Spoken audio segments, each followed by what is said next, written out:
Yule jamaa anaambiwa naingia pale alikuwa ananiangalia, yule mchezaji kwa ananiangalia kama anioni, nikasema wewe anioni, akaingia kwa gari lake akatoa bastola kuna dakika ananyoshia hivi nusu aniue yule mchizi. Sasa kuwe vipi akati wewe marehemu? Yaani nilijiona kana kufa tena.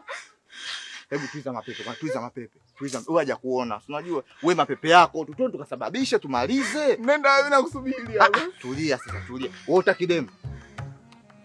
Mimi nataka lakini kufa naogopa. Uogope vipi ushakufa hapo? Sasa sikiliza. Misheni imefeli, tunajua huu tajiri labda na maruani kakuona kama mimi, tunaelewa zile. Kuna misheni nyingine tunaenda kufanya. Fala kweli.